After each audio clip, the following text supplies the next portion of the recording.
Hello everyone, and this is BioPhoenix here, and today we're going to be taking a look at a game called The Red Star, which is released on the PlayStation 2. And that's the version I'm going to be taking a look at, but it was also released on PSP and iPhones. And there was supposed to be an Xbox version, but it never came out because it was cancelled. But one thing that is interesting is that there is a demo disc that does have a playable demo on the Xbox.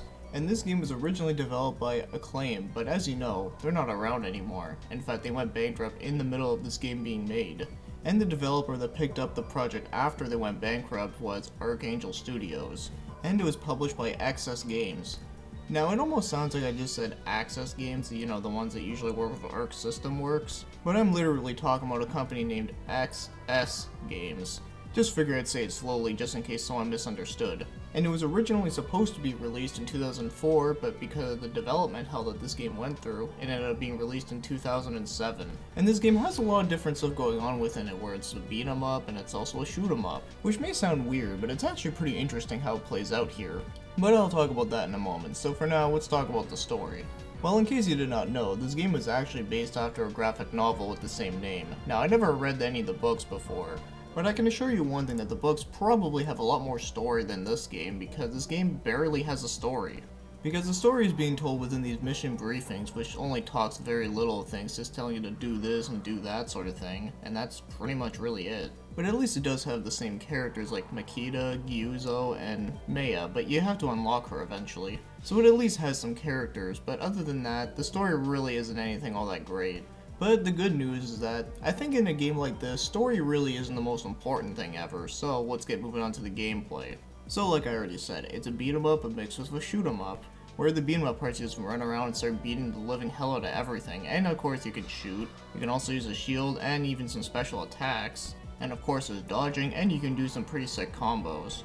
And one thing I really do like is that all the characters do play slightly differently, where Makita is more of a fast character while Gyuza is more of a slow character, but it's very powerful and has good reach.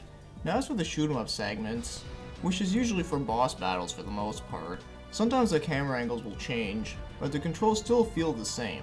But if these parts are like any shoot 'em up, I'd say it's more like a bullet hell game where you have to avoid everything, sort of like Ikaruga or the Toho games. And one more thing that makes this awesome is that you can actually play 2 players, and let me tell you, playing this game co-op is really fun. And whenever you complete a level, you can upgrade some of your stats, like your guns, your health, or whatever, all that good stuff. And there are some unlockables like an arena mode and even a higher difficulty. And as I said before, you get to unlock one character, Maya. So that's really all I have to say about the gameplay, because it's actually very simple and very fun and very addicting. So at least that's pretty awesome.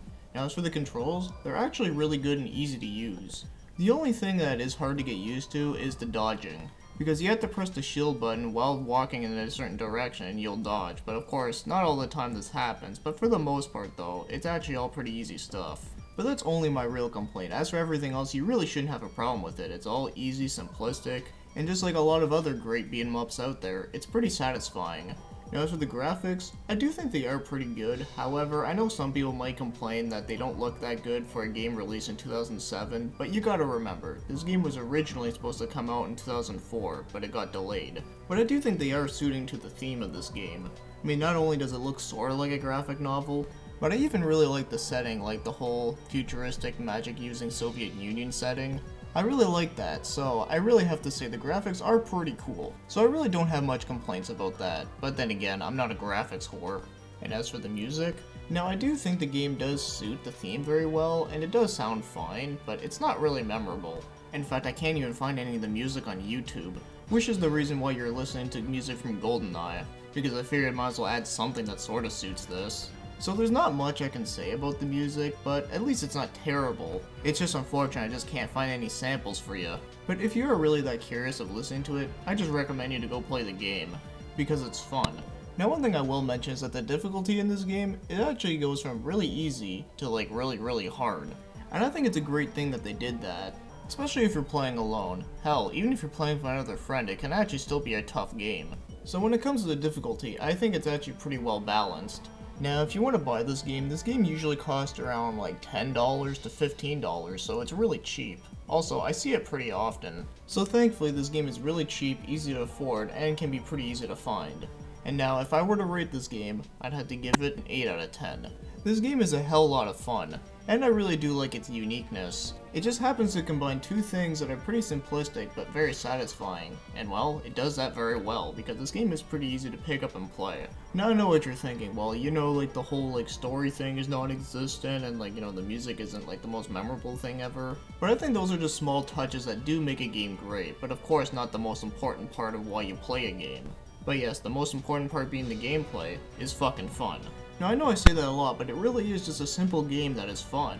So I don't have too many complaints about the game overall, but I do consider it to be a hidden gem mainly because not many people talk about this game, and it was released after the PS3 came out, so a lot of PS2 games that did come out around this time were kind of like on the hidden side. At least a lot of them were. But still, the point is that this game is great. So that leads us to the end of this video, so as always, thank you for watching and commenting.